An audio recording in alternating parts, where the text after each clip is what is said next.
नमस्कार दोस्तों, मैं सीजल सिंह। आप सभी का स्वागत है डीप टॉक्स पे।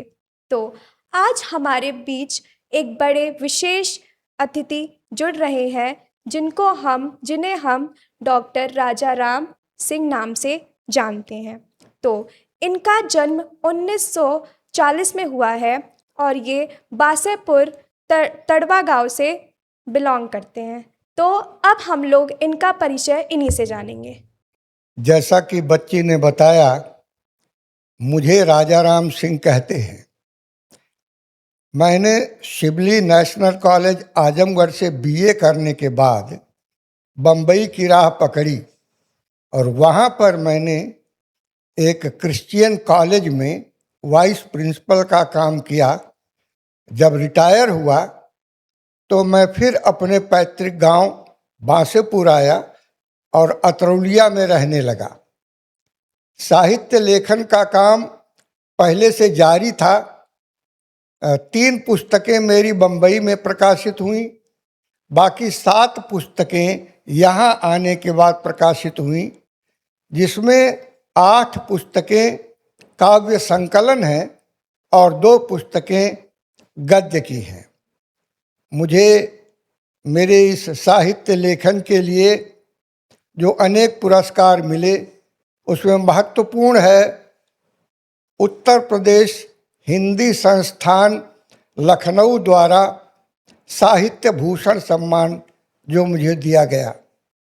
और जब मैं बम्बई में था तो वहाँ पर महाराष्ट्र राज्य हिंदी साहित्य अकादमी द्वारा मेरी एक पुस्तक जिसका नाम है मीलों फैले ऊसर में, ये पुस्तक वहाँ पुरस्कृत हुई थी। यहाँ आने के बाद आजमगढ़ से मुझे अयोध्या सिंह उपाध्याय हरिऔध सम्मान मिला, पंडित श्याम नारायण पांडेय सम्मान मिला, सारस्वत सम्मान मिला, फिर गोरखपुर से अमृत कलश सम्मान मिला और इस तरह छोटे बड़े कई पुरस्कार मिले। मैं जो साहित्य लिखता हूँ उसको समकालीन साहित्य कहते हैं और उसको प्रगतिशील साहित्य भी कहते हैं। जो साहित्य दबे कुचले लोगों के पक्ष में आता है, पिछड़े लोगों के पक्ष में आता है, जो समाज की मुख्यधारा से नहीं जुड़ पाए, अंतिम पायदान पर जो जी रहे हैं, उनके बारे में लिखा जाता है। भेदभाव के विरुद्ध, गरीबी के विरुद्ध, शोषण के विरुद्ध जो साहित्य लिखा जाता है, उसी को समकालीन साहित्य और प्रगतिशील साहित्य कहते हैं। सर आपकी रचनाओं में समाज के कमजोर व सामाजिक रूप से पिछड़े लोगों को अत्यधिक महत्व दिया गया है, आपके मानने में? हाँ, आप ठीक पूछ रही हैं। हमारी कविताओं की समीक्षा करते हुए एक आलोचक ने लिखा है कि जो लोग जिंदगी में पीछे छूट गए हैं वे राजा राम सिंह की कविताओं में आगे आ गए हैं। मतलब ये है कि जिन लोगों के बारे में समाज कम सोचता है, जिन पर लोगों का ध्यान नहीं जाता, ऐसे लोगों के बारे में, जैसे रिक्शा वाला है, चाय वाला है, मोची है, हलवाहे हैं, चरवाहे हैं, इस तरह जो बहुत छोटे तबके के लोग हैं, उन पर मैंने ध्यान एकाग्रित किया और उन्हीं पर मैं लिखता रहा हूँ। शोषण के खिलाफ लिखा, कुपोषण के खिलाफ लिखा, ठगी और बेईमानी के खिलाफ लिखा, अन्याय के विरुद्ध लिखा, गरीबी के विरुद्ध लिखा। सर मैं ये जानना चाहती हूँ, आपका इस वर्तमान रचनाकारों में से आपका पसंदीदा कवि या फिर लेखक कौन है? वर्तमान की बात करें तो एकदम वर्तमान तो नहीं कह सकते, कुछ पीछे भी जाएं और आज की आधुनिक समय को जोड़ें तो यही हमारे आजमगढ़ में एक राम प्रकाश शुक्ल निर्मोही रहे हैं। उनके गीत मुझे बहुत पसंद रहे हैं। और भवानी प्रसाद मिश्र, वो भी अभी बहुत जल्द ही दिवंगत हुए हैं। उनके गीत मुझे बहुत पसंद है। उनका एक गीत काव्य है, गीत फरोश उसका नाम है, जिसमें उन्होंने लिखा है, जी हाँ मैं गीत बेचता हूँ, रकम रकम के गीत बेचता हूँ, किस्म किस्म के गीत बेचता हूँ, जी हाँ मैं गीत बेचता हूँ। इस तरह के तमाम गीत उसमें भरे हैं, वो मुझे बहुत पसंद आए हैं। अतः आपसे ये जानना चाहती हूँ कि एक अच्छे कवि के लिए एक अच्छी कविता लिखने के लिए कौन-कौन से गुणों का आवश्यक होता है? एक अच्छे कवि के लिए सबसे बड़ी जरूरत जो पड़ती है वो है संवेदना का होना। कवि के भीतर संवेदना होनी चाहिए, वो संवेदनशील होना चाहिए। कविता का मुख्य गुण है कि कविता दर्द की कोख से पैदा होती है, पीड़ा में पलती है और अभाव में विस्तार लेती है। तो जहाँ दर्द है, जहाँ अन्याय है, जहाँ कुपोषण है, जहाँ शोषण है, ऐसी जो जगहें हैं वहीं पर कविता है। उस कविता को पहचानना, कवि जब चलता है रास्ते में, समाज में तमाम चीजें देखता है, कविताएं जगह जगह पड़ी हैं। कवि में ये गुण होना चाहिए कि वो उन चीजों को उठाए और फिर अच्छे विचार और शब्दों के माध्यम से कविता में पिरो दे। आपको कवि या लेखक बनने की प्रेरणा कहाँ और कैसे प्राप्त हुई? लड़कपन में जब मैं पढ़ता था तो हमारे समाज में एक बहुत अच्छी बात थी कि लोग जब बात करते थे आपस में तो रहीम के दोहे, कबीर के दोहे, बिहारी के दोहे, इनको खूब उद्धृत करते थे। तो उन दोहों को सुन सुनकर मेरे ऊपर प्रभाव पड़ता था।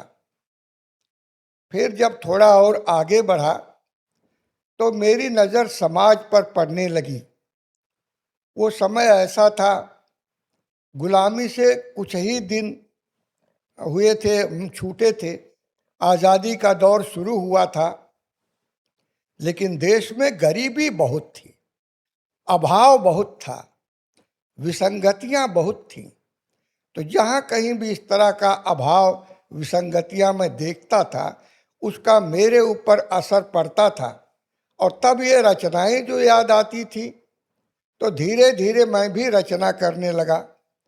और नतीजा ये हुआ कि मेरी जो 10 पुस्तकें आई हैं, उसमें 2 पुस्तकें दोहे की आ चुकी हैं और तीसरा दोहा संकलन करीब करीब तैयार है। आपके जो ये जितने भी कमज़ोर व सामाजिक रूप से जो पिछड़े लोग जितने भी हैं, इन लोगों को अत्यधिक महत्व देने के लिए आपको मैं धन्यवाद अर्पित करती हूँ।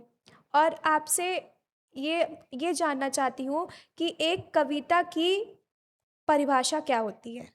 देखो, कविता दरअसल एक हृदय से निकलकर दूसरे हृदय तक जाने वाली चीज है। और कविता का मुख्य काम है मनुष्य को मनुष्य बनाना। और कविता की जिम्मेदारी और भी है, मनुष्य को मनुष्य बनाए रखना।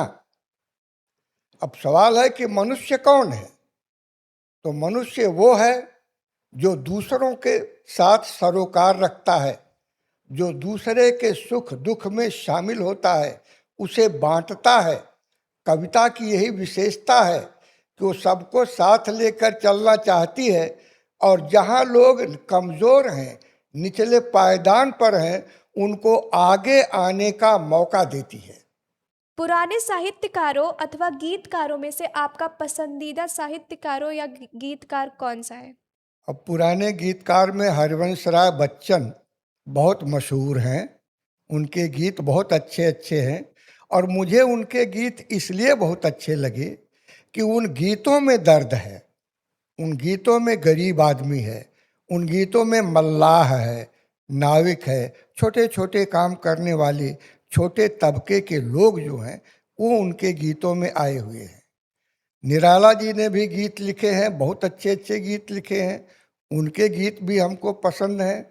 गीत जयशंकर प्रसाद ने भी लिखे हैं, वो भी हमें बहुत पसंद हैं। जयशंकर प्रसाद एक बड़े कवि, महाकवि हुए और उनके गीतों में हमारा भारतीय संस्कार, हमारी भारतीय संस्कृति और बहुत शुद्ध प्रांजल भाषा भी है, वो भी मुझे बहुत अच्छे लगे। आपने अपने जीवन में किन किन कठिनाइयों का सामना किया है? सबसे बड़ी कठिनाई तो यह है कि मैं बहुत गरीब घर में पैदा हुआ। हालांकि सवर्ण हूं मैं, लेकिन गरीबी बहुत थी। हम लोग 3 भाई थे, पढ़ते थे, पिताजी खेती कराते थे। उन दिनों अंग्रेजी खाद वगैरह नहीं थी, तो इसके अभाव में खेती में कुछ होता नहीं था। तो ये बहुत बड़ी विसंगति हमारे सामने थी, हम पढ़ना जारी रखें कि न रखें। ये हमारे माता पिता का बड़प्पन है कि भूखे पेट रहकर भी वो कभी ये नहीं बोले कि यहीं रहो, खेती बाड़ी करो और कुछ खाने को अच्छा मिलेगा। वो हमेशा हम तीनों को स्कूल भेजते रहे और हम भूख से लड़ते हुए पढ़ाई हमने की है। आजकल के बच्चे वैसी स्थिति में नहीं पढ़ पाएंगे जैसी स्थिति में हम पढ़े। पेट जलता रहता था और हम विद्यालय में पढ़ते थे, हमें किताबें नहीं मिलती थी। हमारे घर के लोग किताबें खरीदने की स्थिति में नहीं थे। ये मुख्य कठिनाई थी। विद्यालय तो नज़दीक थे, लेकिन विद्यालय में फीस देने के लिए पैसे नहीं थे। 6 पैसे फीस लगती थी, उसमें भी कोशिश करके माफ़ कराया, और 2 पैसे फीस लगती थी, वो भी देने में असमर्थ थे हमारे अभिभावक। ये सबसे बड़ी कठिनाई है। और ये कठिनाई का दौर मेरे ही सामने नहीं आया, तमाम लोगों के सामने आया। लेकिन तमाम लोग उस समय इन्हीं विद्यालयों में, जो सरकारी विद्यालय हैं, पढ़ पढ़कर आगे बढ़े और बहुत कुछ हुए। मैजिस्ट्रेट हुए, प्रिंसिपल हुए, प्रोफेसर हुए, टीचर हुए, नेता बने, मंत्री बने, सब कुछ वहीं से हुआ। तो इन सब कठिनाइयों, यही मैं कहना चाहूँगा कि कठिनाइयाँ आती और जाती रहती हैं। हमारे अंदर अगर दृढ़ विश्वास हो, आगे बढ़ने की भावना हो, तो हम कभी भी पिछड़ नहीं सकते। मैं और मेरा पूरा विद्यालय परिवार आपके बारे में और भी कुछ जानना चाहते हैं, तो कृपया आप। मैं आपको बताऊं, अगर आप जानना चाहते हैं तो ये है कि बम्बई में जहाँ मैं रहता था, वहाँ पढ़ने का कोई वातावरण नहीं था। रिश्तेदारों के यहाँ रहता था, पढ़ाई का कोई वातावरण नहीं था वहाँ पर। तो मैं किताब लेकर रात को रेलवे स्टेशन पर, प्लेटफॉर्म पर, बत्ती के नीचे बैठकर 12-1 बजे रात तक पढ़ता था। फिर वहाँ से उठकर आता था, जहाँ रहता था वहाँ सो जाता था। छुट्टी के दिन मैं, वहाँ लोकल गाड़ियाँ चलती हैं, इसलिए मैं ये बात कह रहा हूँ कि मैंने बम्बई में 40 वर्ष बिताए हैं, 40 वर्ष। तो लोकल गाड़ी में बैठ जाता था, किताब लेके पढ़ता था। गाड़ी थाने स्टेशन से वीटी जाती थी, वही गाड़ी फिर थाने आती थी, फिर इस तरह वो राउंड लगाती थी। मैं बैठ के पढ़ता था दोपहर तक, फिर उतर के आके अपने डेरे पर बैठ जाता था। और मैं आपको ये भी बताऊं कि मैंने विद्यालय में पढ़ाते हुए बीएड और एमए की परीक्षाएं उत्तीर्ण की और भी रेगुलर कॉलेज से 4:30 बजे तक हमारा विद्यालय होता था जहां हम पढ़ाते थे। 6 बजे से कॉलेज लगता था, वहाँ से 35 किलोमीटर दूर। तो वहाँ से निकलकर मैं 35 किलोमीटर दूर कॉलेज में जाता था, पढ़ता था, रात को 10 बजे डेरे पर आता था। इस तरह संघर्षमय जीवन मैंने व्यतीत किया।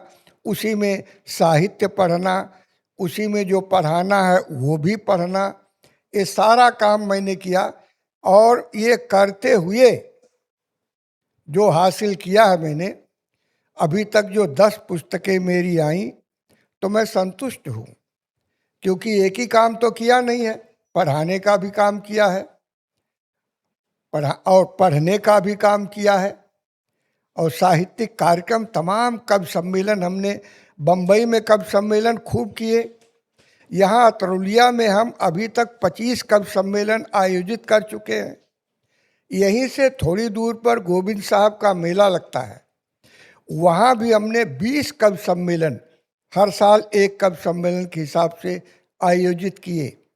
तो मैं जिंदगी में कठिन दौर से गुजरा हूँ और मैंने मेहनत की है, और मैं जानता हूँ श्रम का कोई विकल्प नहीं है, और जो कुछ आपके सामने रखा है किताब के रूप में, सब मेरी मेहनत का नतीजा है।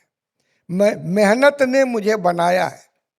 मैं जो कुछ भी हूँ मेहनत के नाते हूँ, और कोई भी ये समझ ले कि मेहनत के बिना कुछ हासिल होता नहीं, ये मैं अपने अनुभव से बताता हूँ। सर, जैसे अभी आपने किताबों के बारे में बताया, तो आपकी कुछ किताबों के बारे में हम जानना चाहेंगे। अब मेरी पहली पुस्तक सन 1990 में आई, बम्बई में ही। उसका नाम है पूछूं किससे, ये उसका नाम है। उसमें तमाम कविताएं जो हैं, तो पूछूं किससे नाम लिखने का कारण ये था कि जब हमने देखा कि तमाम लोग गरीब हैं, असहाय हैं, पीड़ित हैं, अभाव में पल रहे हैं, तो मेरे सामने ये प्रश्न खड़ा हो गया कि ये सब क्यों है, ऐसा क्यों है, ये मैं पूछूं किससे और बताए कौन। ये पहली पुस्तक थी। दूसरी पुस्तक आई, उसका नाम है उसके विरुद्ध। तो जो जो असहाय लोग हैं, गरीब लोग हैं, उनके विरुद्ध तमाम काम समाज में होते रहे, होते चले जाते हैं। तो उस तरह की कविताएं उसमें हमने लिखी। तीसरी कविता आई, तीसरी पुस्तक, गांधी का अंतर्द्वंद्व। ये गांधी का अंतर्द्वंद्व, ये पुस्तक हिंदी साहित्य में बहुत प्रतिष्ठित है। बंटवारा हुआ जो हिंदुस्तान का, तो उसमें जो लोग नहीं जानते चीज़ों को ठीक से, वो गांधी को दोषी ठहराते हैं, जबकि गांधी का जरा भी दोष उसमें नहीं था। गांधी ने तो कहा था कि भारत के टुकड़े करने के पहले तुम मेरे ही टुकड़े कर दो, मैं भारत का टुकड़ा होना पसंद नहीं करता। पर लोगों ने मान लिया, तो गांधी जी के सामने आया। गांधी जी वो हस्ती थे कि अगर कह देते कि मैं बंटवारा नहीं मानता हूं, तो बंटवारा नहीं भी होता। तो गांधी जी के सामने आया कि क्या करें, तो पूरी विसंगतियों को देखा। रात में गांधी जी बैठकर सोच रहे कि मैं क्या करूं, मैं बंटवारे के लिए अनुमति दूं कि न दूं। ये डिलेमा आया, ये अंतर्द्वंद्व, दूं मैं अनुमति कि न दूं। अगर अनुमति दूं तो लोग बोलेंगे इनके नाते बंटवारा हुआ, अनुमति न दूं तो लोग कहेंगे इन्हीं के नाते बंटवारा नहीं हुआ और अब स्वराज नहीं मिलेगा। तो इसमें 110 पृष्ठ की वो पुस्तक है, जिसमें बहुत कुछ आएगा। कबीर भी आएंगे, और वो महाभारत के बड़े बड़े जो पितामह वगैरह, वो सब आएंगे उसमें। ये गांधी का अंतर्द्वंद। फिर एक पुस्तक मेरी निकली, पंकज गौतम है आजमगढ़ में, उन्होंने संपादन किया है। मेरी सभी कविताओं में से थोड़ा थोड़ा लेके एक पुस्तक का संपादन किया, वो पुस्तक आई। फिर दोहे की एक किताब आई, पड़े कीच में पाँव। ये शीर्षक है उसमें सब दोहे हैं। और उसके बाद एक और दोहे की किताब आई जिसका शीर्षक है अपने भी हैं अजनबी। अब देखिए कि कोरोना जब हो रहा था तो लोग अपने माता पिता को भी, अगर माता को, पिता को, भाई को, बहन को कोरोना हो गया तो घर के लोग उसके पास नहीं जाते थे, और अगर उसमें किसी की मृत्यु हो गई तो हमने तो देखा कि जेसीबी से उसकी लाश को उठवा के फेंकवा देते थे। तो हमारे मन पर यह असर पड़ा कि आज अपने भी अजनबी हो गए हैं। तो वो दोहे की किताब है, उसमें ज़्यादा इस पर है कोरोना पर, बाकी और भी हैं मिले जुले दोहे उसमें हैं और भी। सर ये जो दोहा है ये मैं सुनना चाहती हूँ। है सर ये दोहा मैं सुनना चाहती हूँ। कविताएं, हाँ तो कविताएं आपको सुनाऊंगा मैं। देखिए मेरी व्यंग्य विधा है, कविता में मैं ज़्यादा करके व्यंग्य डालता हूँ। तो हमारे देश में या दुनिया में जो बड़े बड़े महानगर हैं, ऊंची ऊंची इमारतें हैं, तो जो छोटे तबके के लोग हैं जो दिन रात खटते हैं तब खाना पाते हैं, तो वो न सूर्योदय देख पाते हैं न सूर्यास्त देख पाते हैं। पर आजकल के जो बच्चे हैं वो ज़रा आगे हैं, वो सवाल करते हैं। तो देखिए इसमें व्यंग्य आएगा और देश की विसंगतियां सामने आएगी कि एक दिन एक बालक इमारत की छत पर चढ़ गया, पूर्व दिशा की ओर देखा तो उसका कौतूहल बढ़ गया। माँ को पुकार कर उसने कहा, माँ वह देखो दूर जो पहाड़ी दिख रही है उस पर लाल लाल सी गोल कोई नई चीज उग रही है। माँ ने कहा, बेटे तुम्हारी बुद्धि अभी तक नहीं जगी है, पहाड़ी पर तो आग लगी है। बेटे ने कहा, माँ मेरा आज तक इससे सामना हुआ क्यों नहीं? अगर ये आग है तो इसमें धुआं क्यों नहीं? माँ ने बेटे को पास बुलाया और बड़े प्यार से समझाया कि हर जगह भ्रष्टाचार की सरावट है। बेटे आजकल आग में भी मिलावट है। ये एक व्यंग्य रचना रही। एक व्यंग्य रचना और सुन लीजिए। देखिए आप शहरों में देखते हैं नुक्कड़ पर, चौराहे पर किसी राजा की, किसी देवता की, किसी नेता की मूर्ति बनी होती है, पर आपने ध्यान नहीं दिया होगा सब कुछ बना हाथ नहीं रहता है, यहीं से हाथ नहीं रहता। तो इस पर मेरी नजर जाती है, व्यंग्य सुनिएगा कि राजाओं, नेताओं, देवताओं की सुंदर सजीव सी मूर्तियां देखकर मैंने मूर्तिकार से पूछा, तुमने इन मूर्तियों को दिए खूबसूरत चेहरे, विशाल आंखें, चौड़ी छाती तथा दिए शेष अंग, मगर अपनी कला के इस अद्भुत नमूनों को तुमने क्यों दिए नहीं हाथ? मूर्तिकार ने कहा, हाथ करते हैं हार तोड़ मेहनत, पाटते हैं खाई, बांटते हैं दर्द, तोड़ते हैं पत्थर, गोड़ते हैं खेत, कमाते हैं रोटी, भरते हैं पेट। हाथ क्या फालतू हैं कि हर किसी को दे दिए जाए? और एक छोटी कविता सुनिएगा, उसमें व्यंग्य नहीं है, इसमें मुख्य बात यह है कि हर एक की अभिव्यक्ति का एक तरीका है। अब कुछ लोग नहीं बोल पाते, नहीं कह पाते, जानवर हैं और सब, तो अपनी अभिव्यक्ति अपने तरीके से करते हैं, पर हम अपने नजरिए से सब देखते हैं, उसी से आंकते हैं। तो प्रतीकों के माध्यम से कहता हूं कि तुमने रख दिया सांप की पूंछ पर अपना पैर, तुमने रख दिया सांप की पूंछ पर अपना पैर, उसने काट लिया तुम्हें। हाँ काट लिया उसने, ये तुम कहते हो अपनी भाषा में। पैर हटाने के लिए कहा था उसने अपनी भाषा में। हाँ, काट लिया उसने, ये तुम कहते हो अपनी भाषा में। पैर हटाने के लिए कहा था उसने अपनी भाषा में। मरे तुम भी, मरा वह भी हमेशा की तरह, मगर जिंदा है अब भी भाषा तुम्हारी भी और भाषा उसकी भी। अब अंतिम रचना सुना रहा हूं, छोटी सी। देखिए, कविता होती कहाँ है? जहाँ एहसास नहीं, संवेदना नहीं, वहाँ कविता नहीं होती। तो मैं लिखता हूं, कविता नहीं पलती एहसास के वीरानों में, कविता नहीं पलती आसुरी अरमानों में, कविता नहीं पलती सौंदर्य के सीवानों में, कविता पलती है खेतों में खलिहानों में, कविता पलती है खेतों में खलिहानों में, मेहनत और पसीने में, किसान की झोपड़ी में, मजदूर के सीने में, कविता पलती है दर्द जीने और जहर पीने में, आंधी पानी और धूप में, कविता पलती है रोटी के रंग और रूप में। तो मेरा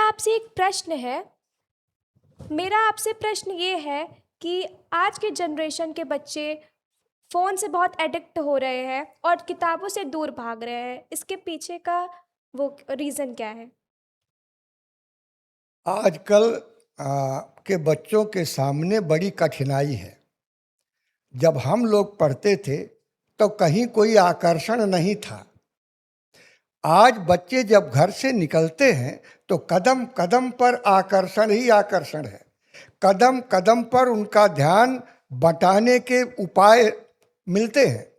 इसलिए मैं तो कहता हूँ, आज जो बच्चे पढ़ लिख ले रहे हैं, जो अच्छा कर ले रहे हैं, उन बहुत बहुत बधाई उनको, क्योंकि वो जिन विसंगतियों के बीच से निकलकर पढ़ रहे हैं, वो विसंगतियाँ पहले नहीं थी, आज हैं। आज सबसे बड़ा आकर्षण मोबाइल फ़ोन बन गया है। और अभिभावकगण जो हैं, वो पहले भी अपनी जिम्मेदारी नहीं निभाते थे, आज भी नहीं निभाते हैं। आज अभिभावकगण पढ़ लिख लिए हैं, चतुर हो गए हैं, जिम्मेदारियों को जानते हैं। तब तो अभिभावकगण सब के सब अनपढ़ थे। वो जानते नहीं थे कि मेरा लड़का किस स्कूल में उसको परीक्षा होगी, उसका सीट नंबर क्या है। आज तो अभिभावक जानते हैं, पर उनके पास बच्चे के लिए समय नहीं है। वो आजकल ये हो रहा है कि बच्चा अगर रो रहा है तो मोबाइल थमा दिया, और बच्चा मोबाइल में व्यस्त हो गया, वो अपने में मस्त हो गए। तो ये जो इस तरह की विसंगतियां आ रही है, ये बच्चों के मन पर प्रभाव डाल रही हैं, असर डाल रही हैं। मुझे सबसे ज़्यादा दिक्कत इसी से हो रही है कि भाई, आप मोबाइल फ़ोन देकर बच्चे को वर्गला रहे हैं। आप उसके समय उसको थोड़ा समय दीजिए, थोड़ा घोड़ा बनिए उसके लिए, हाथी बनिए बच्चे के लिए, उसके साथ चलिए, आप खेलिए बच्चे के साथ, उसको खेलने तो दीजिए बच्चे को।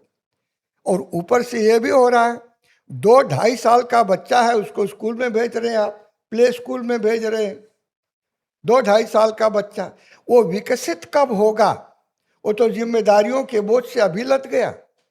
बच्चे को जरा बढ़ने तो दीजिए। बच्चे खेलने को, बगीचे में खेलें, बाहर खेलें, अपनी मर्जी से खेलें। रविन्द्रनाथ टैगोर ने कहा है कि बच्चे को भूगोल पढ़ाने के लिए आप उससे उसकी जमीन ही छीन लेते हैं। तो ये हो रहा है कि हम बच्चे को भूगोल पढ़ाने के लिए उसकी ज़मीन छीन रहे। ये ज़मीन बच्चों की है, बच्चे ज़मीन पर खेलेंगे, धूल में खेलेंगे, सबसे मिलेंगे, तब वो बच्चे विकसित होंगे, तब उनका विकास होगा। फिर भी ये सारी विसंगतियों के बीच जो बच्चे पढ़ लिख कर अच्छे निकल रहे हैं, उनको मैं सलाम करता हूँ। महात्मा गांधी को लोग कहते थे कि वो कभी झूठ नहीं बोलते थे। तो ऐसा तो संभव ही नहीं है, क्योंकि आज तक किसी ने एक ना एक तो झूठ बोला ही होगा। तो फिर वो सच में झूठ नहीं बोलते थे कि ये ऐसे ही कहना है? गांधी गांधी जितने आसान हैं उतने ही कठिन भी हैं। गांधी झूठ कभी नहीं बोलते थे। जब से उन्होंने संकल्प लिया बड़े हुए, वो कभी झूठ बोले नहीं। और हफ्ते में एक दिन वो मौन रहते थे, इसलिए कि मुंह से कोई गलत बात आज तो निकलेगी ही नहीं। वो झूठ कभी नहीं बोले, झूठ का सहारा कभी नहीं लिए, सच सच बात बता दिए। आंदोलन चला, आंदोलन पस्त हो गया तो उन्होंने मान ली कि गलती मेरी है, गलती उन्होंने मानी। दूसरे पर गलती कभी गांधी ने नहीं डाला। इसीलिए दुनिया में गांधी के व्यक्तित्व की बराबरी करने वाला इस वक्त कोई नहीं है। और दुनिया के हर देश में गांधी की मूर्ति बनी है, गांधी की पूजा हो रही है। वो सच को भगवान कहते थे, सत्य ही ईश्वर है, ऐसा गांधी जी कहते थे। झूठ नहीं बोलते थे। ये बिल्कुल सच्ची बात है कि गांधी जी झूठ कभी नहीं बोले। आप हमारे श्रोताओं को क्या कहना चाहेंगे? हम तो यही कहेंगे श्रोताओं को, चाहे बच्चों को, विद्यार्थियों को, अध्यापकों को, सबको यही कहेंगे कि एक चीज़ है हमारे पास, ईमानदारी। हम ईमानदारी से हर काम करें। जो जहाँ काम कर रहा हो उसी को ईमानदारी से करे। विद्यार्थी ईमानदारी से मेहनत से पढ़े, अध्यापक ईमानदारी से मेहनत से पढ़ाए, और जो लोग खेत में काम कर रहे हैं, जो लोग व्यापार कर रहे हैं, नौकरी कर रहे हैं, हर जगह ईमानदारी। और दूसरी बात, एक दूसरे से सरोकार। हम एक दूसरे के साथ मिले जुले, उसके सुख दुख में सहभागी हों। इस तरह समाज इसी तरह बनेगा। आज समाज नहीं है, हम समूह में रह रहे हैं। क्योंकि सड़कों पर जिस तरह के अत्याचार हो रहे हैं, तमाम कुकर्म हो रहे हैं, ये सब क्यों हो रहे हैं? इसलिए कि हम उसको देखकर आंख बंद करके चले जाते हैं। हम उस स्थिति को दूर करने के लिए, मदद करने के लिए आगे नहीं आते। जब तक लोग मदद के लिए एक दूसरे के साथ आते नहीं, तब तक समाज बनता नहीं। और समाज अगर नहीं बनता तो देश नहीं बनेगा। आप हमारे विद्यालय परिवार एवं विद्यार्थियों को क्या सुझाव देना चाहेंगे? आपका विद्यालय तो वैसे ही बहुत अच्छा है और बहुत अच्छी पढ़ाई भी होती है यहाँ। जो दीप संस्था है उससे मैं जुड़ा हुआ हूँ। मैंने गाड़ी ली है दीप से ही, मैं जानता हूँ। ये विद्यालय में आज मैं आया भीतर, रोज़ तो देखता हूँ, मैं टहलने आता हूँ यहाँ, रोज़ देखता हूँ और बड़ा भव्य लगता है। आज जब अंदर आया तो भव्य के साथ दिव्य भी लगा, बहुत भव्य दिव्य लगा। और मुझे लगा कि विद्यालय हो तो ऐसा ही हो। तो इसमें जो लोग पढ़ लिख रहे हैं वो पढ़ें। तो एक ही चीज़ मैं कहूँगा कि स्वार्थी नहीं बनना, परमार्थी बनना। हमारा समाज भी हमारी राह देख रहा है, देश भी हमारी राह देख रहा है। हमको एक बढ़िया समाज बनाना है, हमको एक बेहतर देश बनाना है। और ये होगा तब जब हम एक दूसरे के साथ सरोकार रखेंगे। तो मैं ये सीख दूंगा कि पहला काम है विद्यार्थियों का अच्छी तरह पढ़ाई करना, और पढ़ाई करने के साथ साथ ये भी सोचना कि हम भी एक दिन बुद्धिजीवी बनेंगे, हमारे ऊपर भी जिम्मेदारियां आएंगी। हम अपने समाज के लिए, देश के लिए, अपने परिवार के लिए बेहतर से बेहतर काम करेंगे। चलते चलते हम आपकी फेवरेट कविताएं सुनना चाहेंगे। एक कविता है गरीबी को लेकर के, सुनिएगा कि कौन कितने आगे है, किसका बेड़ा गर्क है। कौन कितने आगे है, किसका बेड़ा गर्क है। अजीब लोग हैं, अजीब तर्क है। बात तो है बस इतनी सी, सभ्यता और असभ्यता में भोजन और भूख का फर्क है। और एक कविता सुनिए। क्या होता है, समाज में कुछ लोग हैं जिनको जिनको कहते हैं कि चिकने घड़े हैं, कितना भी पानी पड़े कोई असर ही नहीं होता। तो 4 पंक्तियों में हमने लिखा है कि तुम भीगे नहीं, पैरों में कीचड़ भी नहीं लगा, मगर इसका मतलब ये नहीं कि बारिश हुई ही नहीं। बारिश हुई, तुम नहीं भीगे। तुम शायद वह पत्थर हो जो भीगता तो है, एहसास नहीं करता।